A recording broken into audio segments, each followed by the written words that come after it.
অন্যদিনের তুলনায় আজকে বেশ আবহাওয়া গরম পড়ে গেছে। জানি তোমরা অনেকক্ষণ দাঁড়িয়ে আছো, তোমাদের কষ্ট হচ্ছে। আমিও খুব একটা প্রস্তুত নই বলার জন্য। তবুও আজকে বিশেষ দিন, এই দিনগুলো আমরা উদযাপন করে থাকি বিশেষ কিছু কথা শোনার জন্যে। যে কথাগুলো শুধু আমাদের শ্রুতিগোচর নয়, আমাদের মনের মধ্যে, আমাদের হৃদয়ের মধ্যে কিছুটা হলেও বিবেক বোধ জাগ্রত করবে। অর্থাৎ আমাদেরকে শক্তভাবে দাঁড়িয়ে থাকতে যে কথাগুলো আমাদের মনের মধ্যে দাগ কেটে যায়, ঠিক সেই কথাগুলো শোনার জন্য। আজকে তোমরা যেমন দাঁড়িয়ে আছো, একইভাবে আমাদের ছেলেবেলায় আমরা যখন ছোট থেকে বড় হয়েছি, আমরাও এভাবে দাঁড়িয়ে থেকেও বড় হয়েছি। আমরাও শুনতে শুনতে শিখেছি। কথাই বলে না, আমরা পড়ে এসছি, সেই মরা মরা বলতে বলতে রাম রাম উচ্চারণ হয়ে গেছিল। ঠিক তেমনই কিছু ভালো কথা যখন শ্রুতিগোচর হয়, তখন আমাদের মনের ভিতরে, আমাদের মস্তিষ্কে যে স্নায়ুগুলো থাকে, একটু হলেও বোধহয় নাড়াচাড়া দেয়। যাই হোক, আজকে বিশেষ দিন, স্বামী বিবেকানন্দের জন্মদিন। স্যার তোমাদের অনেক কিছু বলেছেন, সুন্দর করে গুছিয়ে বলেছেন। আমি সুবক্তা নই, গুছিয়ে অতটা বলতেও পারি না, তবে চেষ্টা করি আমাদের মতন করে, আমার মতন করে যতটা সহজভাবে বলা যায় ঠিক ততটাই। ঠিক কঠিন ভাষা আমার মধ্যে আসে না, কেন জানি না। কঠিনটাকে আমার বড্ড কঠিন বলে মনে হয়। আমার মনে হয় সবার সঙ্গে একসঙ্গে যেটা আমরা বুঝতে পারি, যেটা সবাই বুঝতে পারে, সেই ভাষাটাই বোধহয় ভালো লাগে। ঠিক সেই জন্যই আমরা সব থেকে বেশি বন্ধুর কাছ থেকে শিখতে পারি। একজন শিক্ষকও তোমাদের সঙ্গে যদি আমি ফ্র্যাঙ্কলি হয়ে যাই, তুমি তোমার ভুলটা আমাকে বলতে পারবে। ঠিক সেই রকমই সহজভাবে কিছু বিষয় আমি তোমাদের সামনে বলবো। একান্তই কোনো তথ্যমূলক নয়, বলতে পারো গল্পমূলক, বলতে পারো বাংলার ম্যাম হয়ে বাংলার গল্পের মতন করে তোমাদের সঙ্গে কিছু জিনিস আমি শেয়ার করব। আশা করি ভালো লাগবে। বিশ্বনাথ দত্ত তার বাবা যখন 21 বছর বয়সে মারা গেলেন, সেই সময় ভেবে দেখো, তোমাদের এখন অনেকের 15-16 বছর বয়স চলছে, মাত্র 5-7 বছর পর। বাবা মানেই বট বৃক্ষ।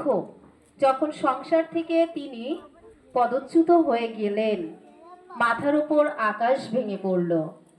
সেই সময়ে এই দারিদ্রতার মধ্যে দাঁড়িয়ে থেকেও তিনি যেভাবে আজকের বীর সন্ন্যাসী যুব পুরুষ স্বামী বিবেকানন্দে রূপান্তরিত হলেন, নিজেকে যেভাবে রূপান্তরিত করলেন, আমরা ভাগ্যের উপর নির্ভর করে যদি নিজেকে ছেড়ে দিই, তাহলে বোধহয় আমরা এগোতে পারি না। আমাদেরকে সঠিক পথে এগিয়ে চলতে হয়। সেই সময়ে দাঁড়িয়ে তার পাশে কিন্তু কেউ দাঁড়াননি।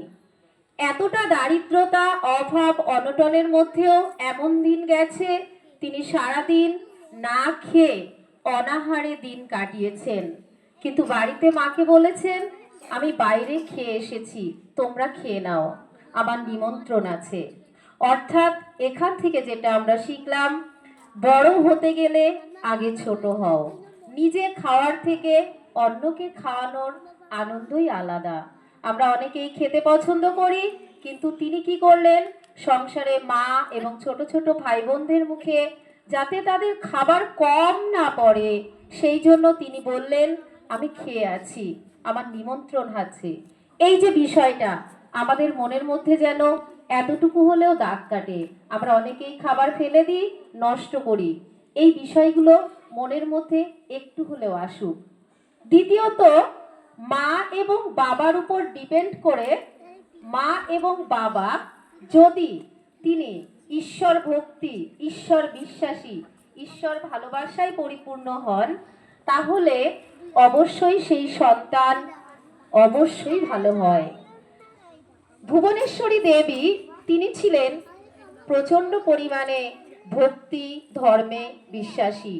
সেই জন্মসূত্রে, সেই জিনগত সূত্রে তিনিও কিন্তু ঈশ্বরে বিশ্বাসী হয়ে উঠলেন। পরবর্তীকালে আমরা দেখেছি রামকৃষ্ণ দেবের একমাত্র, যেটা বলা হয় একমাত্র নয়, অনেক শিষ্য, কিন্তু সব থেকে যিনি ছিলেন আমাদের স্বামী বিবেকানন্দ, খুবই ঘনিষ্ঠ, খুবই কাছের, এবং তিনি যেন মায়ের একান্তই কাছের পুত্র হিসাবে পরিগণিত হলেন। একবার বিবেকানন্দ যখন বাইরে ঘুরতে যাচ্ছেন, মানে যাবেন ট্রেনে চড়ে, তো তার সঙ্গে ট্রেনে নিশ্চয়ই আমরা একা নই, আরো সহযাত্রী থাকে। তো দুজন সহযাত্রী যাচ্ছেন, তার গায়ে গেরুয়া বসন, গেরুয়া পোশাক। তাই দেখে সামনের ভদ্রলোক বললেন, এত যুব পুরুষ আপনি এই বয়সেই এই বেশ নিয়েছেন, কাজ করে খেতে বোধহয় ভালো লাগে না।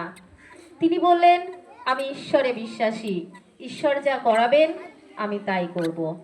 যথাসময় একদিন, মানে একটা সময়ের পর তারা স্টেশনে নামলেন।